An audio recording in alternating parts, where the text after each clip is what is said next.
RCH-155 weighs 39 tons. It rides on 8 wheels, not tracks. Its 155mm gun stretches 52 calibers long, the same family of ordnance that arms the PZH-2000, the most powerful howitzer in the Ukrainian arsenal. Every self-propelled howitzer in history has required a crew of 4, 5, sometimes 6 soldiers to load, aim, and fire the gun. The RCH-155 needs 2. One drives, the other commands. Neither of them touches the weapon system. The turret has no crew compartment at all. It loads its own shells. It lays its own gun. It fires on its own authority, and when the last round leaves the barrel, it drives itself to a new position before the enemy's counter-battery radar can calculate where the shells came from. That is not a prototype. That is not a defense contractor's sales pitch at a trade fair in Paris. That is a machine rolling off German production lines right now, with confirmed orders from 5 nations and a price tag approaching £1 billion from Britain alone. But the reason Britain is buying 72 of them is not ambition, it is desperation. Between 2023 and 2024, the British Army packed every single AS-90 self-propelled howitzer it owned onto flatbed trucks and shipped them to Ukraine, all 99 of them, the largest artillery donation any European nation made since the Cold War ended, and it left the British Army, one of NATO's founding members, without a single self-propelled gun in its inventory for the first time since 1916. 30 fused projectiles and 144 modular charges in an automated magazine that no human hand needs to touch. It fires up to 9 rounds per minute. It reaches targets at 40 kilometers with standard ammunition, and beyond 70 kilometers with precision-guided shells. It goes from road march to first round fired in under 20 seconds, and after firing it is packed up and moving in under 10, gone before the enemy knows where to shoot back. 39 tons of German engineering on a chassis that was originally designed by 3 nations, abandoned by 2, and ultimately perfected by the one country that never stopped believing wheeled armour could replace tracks on a modern battlefield. This is the RCH-155, the weapon that ended Britain's artillery crisis, the weapon Ukraine demanded before anyone else, and the weapon that may have just made the crude artillery turret obsolete forever. To understand why Britain gave its entire howitzer fleet to a foreign country, you need to understand what the AS-90 was and what it was not. The AS-90 entered British service in 1992. Its name stood for Artillery System for the 1990s, a designation that told the truth about its ambitions and its expiry date in the same breath. Vickers Shipbuilding and Engineering built 179 of them at its Barrow facility. Each one weighed 45 tons, ran on tracks, and carried a 39 caliber 155mm gun capable of reaching roughly 25 kilometers. The crew was 5, a driver, a commander, and 3 soldiers working the turret, manually loading each shell and charge. For its era, the AS-90 was respectable, not exceptional. British artillery officers praised its burst fire rate, 3 rounds in 10 seconds when the crew worked fast, but its range fell well short of NATO's emerging 52 caliber standard. A planned upgrade called Braveheart would have fitted a longer barrel and extended the reach past 40 kilometers. Braveheart was cancelled after the propellant charges failed qualification testing. The AS-90 would keep its shotgun for the rest of its life. It went to war twice. In Bosnia and Kosovo during the 1990s, the AS-90 provided fire support during peacekeeping operations across the former Yugoslavia. In Iraq in 2003, 32 AS-90s deployed with the Royal Artillery as part of the British ground advance. General Robin Brims, commanding the 1st Armoured Division, described their accuracy as phenomenal. Defence Minister Adam Ingram reported a 92% availability rate across the entire deployment. For a vehicle designed to fight Soviet armour on the North German plain, performing that well in the Iraqi desert was a genuine achievement. But Iraq was its last war. The AS-90 sat in British garrisons for the next 2 decades, maintained but never modernised, while the nature of artillery warfare changed completely around it. When Russia launched its full-scale invasion of Ukraine in February 2022, and Ukrainian forces began consuming ammunition at rates nobody in the West had planned for, governments across Europe opened their armories. Britain opened all of them. By late 2024, every operational AS-90 had been shipped east. A Freedom of Information response published in November 2025 confirmed the final number, 99 howitzers, every single one donated. The British Army had nothing left. As an emergency stopgap, the Ministry of Defence purchased 14 Archer self-propelled guns from Sweden. The Archer mounts a 155mm gun On a modified Volvo truck chassis with a crew of 3 to 4, it is a capable weapon, but 14 guns cannot replace 99, and the Ministry of Defence labelled the Archer an interim solution from the day it arrived, a bridge to something that did not yet exist in British service.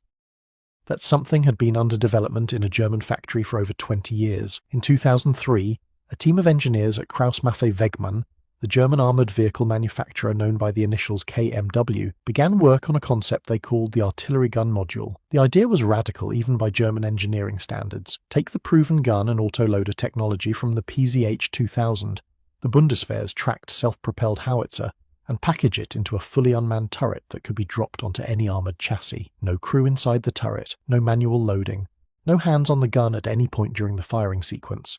Everything automated. The first demonstrator was built in 2004 and test-fired at the Meppen Proving Ground in northern Germany. A second demonstrator followed in 2006.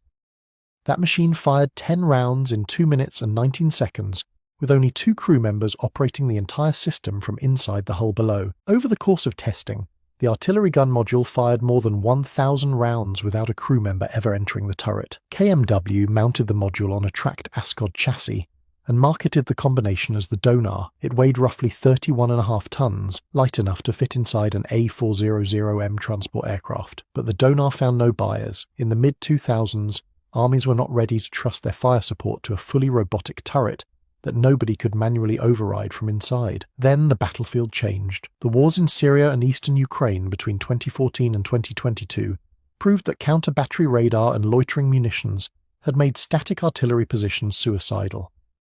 A howitzer that stopped to fire and remained in position for more than 60 seconds was a dead howitzer. Crews were being killed not by opposing artillery, but by small autonomous drones that cost less than a used car. The question was no longer whether artillery needed to move faster. The question was whether tracks were fast enough. In April 2014, KMW announced the integration of the artillery gun module onto the Boxer, an 8-wheeled armoured vehicle originally developed by Germany, the Netherlands and Britain in the 1990s. Britain had withdrawn from the Boxer program in 2003 to pursue its own future rapid effects system, which subsequently collapsed. Germany and the Netherlands built the Boxer without them, and when Britain returned to the program years later, it came back as a customer, not a development partner. The combination of the unmanned turret and the Boxer chassis created something entirely new.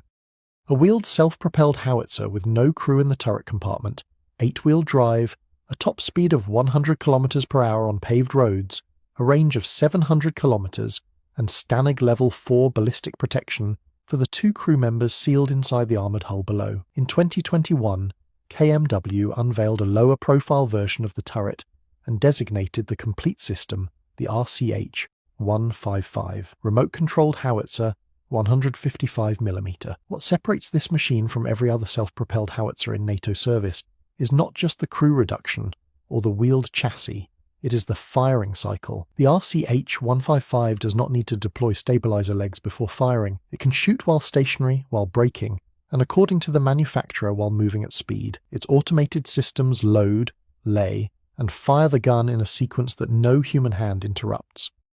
The machine does everything else. It can complete a 3-round fire mission and be moving to a new position within 30 seconds. By the time a counter-battery radar system like the German-built Cobra has finished calculating the origin of the shells, the RCH-155 is already gone. Before covering where this weapon has gone and who is buying it, if this deep dive into modern military engineering is the kind of content that keeps you watching, hit subscribe. It takes 1 second and it helps the channel cover vehicles like this in the detail they deserve. Ukraine was the first nation on Earth to order the RCH-155. On July 14th, 2022, less than 5 months after Russia's full-scale invasion, Ukraine formally requested the system from Germany. The German government approved the sale of 18 units on September 17th that same year, financed from the German Ukraine Aid Fund at a cost of roughly €216 million. The order eventually grew to 54 across 3 separate batches of 18, with the total programme value reaching approximately €890 million. The first unit was formally handed over at the KNDS factory in Kassel on January 13, 2025. German Defence Minister Boris Pistorius presented the howitzer to Ukrainian Ambassador Alexei Mikheyev in a ceremony attended by senior military officials from both countries. But the initial 6 vehicles from that first batch remained in Germany for crew training. They did not ship to Ukraine immediately. Deliveries slipped through 2025. Integration with Ukraine's Kropiva battlefield management system proved more difficult than anticipated. KNDS engineers were still resolving technical modifications driven by Ukrainian crew feedback as late as August 2025. The German Ministry of Defense confirmed in March 2026 that more than 600 Ukrainian soldiers had completed training on the system at the artillery school in Niederoberstein. The full order of 54 units is scheduled for delivery by the end of 2028. Whether the RCH-155 has actually fired a shot in combat remains one of the most contested questions in modern defense reporting. KNDS advisors and marketing materials describe the system as combat-proven. A senior company advisor posted on social media in July 2026 calling the RCH-155 combat-proven in Ukraine, without specifying where, when, or under what circumstances. But independent tracking organizations monitoring Western equipment deliveries to Ukraine have found no photographic or video evidence of a single RCH-155 deployed in the field. No losses have been recorded by open-source analysts. No unit identification has been confirmed. The 155mm gun itself is genuinely combat-proven through decades of PZH-2000 service across multiple conflicts, but that is not the same as the RCH-155 platform being tested in war. What is proven beyond any dispute is what Ukrainian artillery crews face every single day, and why the old way of doing things is killing them. Russian artillery outnumbers Ukrainian guns by a margin that varies between 3-1 and 10-1 depending on the sector, but the principal threat is no longer just enemy shells. It is the Lancet, a Russian loitering munition built by the Zala Group, with a range of roughly 40 kilometers and a production cost reportedly between $20,000 and $35,000 per unit. The Lancet has destroyed dozens of Western-supplied howitzers in Ukraine, including towed M777s and self-propelled M109s. Ukrainian crews have responded with improvised metal cages, camouflage netting, and drastically compressed engagement cycles. The time from stopping to firing to moving again has been cut from roughly 2 minutes down to 30 to 45 seconds. Any crew that takes longer is gambling with their lives. The tracked PZH-2000 has been praised by Ukrainian gunners for its raw firepower. One crew reported firing up to 240 rounds in a single day during sustained operation. But they also reported barrel overheating, electronic failures under sustained fire, and vulnerability to water and dirt infiltrating the turret's complex systems. The Polish-built Crab was rated more accurate by some Ukrainian crews but slower in rate of fire. Towed guns suffered the highest loss rates of all because they simply could not relocate fast enough to survive. The RCH-155 was designed from the ground up to solve exactly this problem. Its manufacturer claims the system is up to 3 times more effective than the PZH-2000 in internal simulations, destroying more targets while sustaining fewer losses, primarily because of its ability to fire and relocate before counter-battery systems can respond. That claim comes from a manufacturer's internal model, not an independent battlefield assessment. 99 vehicles built by a company that no longer exists, designed for a war against the Soviet Union that never came, shipped east to fight the same enemy 3 decades later under a different flag. And when the gun sheds were empty and the Royal Artillery had nothing left to fire, Britain turned to Germany and bought a robot. The RCH-155 is not perfect. Its unmanned turret is the most mechanically complex artillery system ever fielded, and complexity in the field has historically meant fragility. It has not been independently confirmed in combat despite the manufacturer's claims. Its wheeled chassis, while fast on roads, will struggle in the deep mud and broken terrain that define Ukrainian and Eastern European front lines in autumn and spring, and Britain's entire future artillery capability now depends on a German-designed supply chain running through factories that did not exist in British hands 5 years ago, but the direction it represents is irreversible. Every major Western army is moving toward unmanned turrets, reduced crews, wheeled mobility, and networked fire control systems. The AS-90 served the British Army for 30 years. It fired its last British round sometime before 2024 in a training exercise that nobody thought to record. It left service not with a ceremony, but on a flatbed truck heading for a country at war. The RCH-155 was not built to repeat what the AS-90 did. It was built for a battlefield where a howitzer that stays still for 60 seconds is already dead, where 2 soldiers operating the right machine can deliver the firepower that 5 soldiers with the old machine never could, where the speed of displacement matters more than the speed of fire, And where the gun that survives to fight the next day is the gun that was never where the enemy expected it to be. 2 soldiers, 8 wheels. 1 unmanned turret that loads, aims, and fires without a human hand touching the weapon. That is not a compromise. That is what artillery looks like now,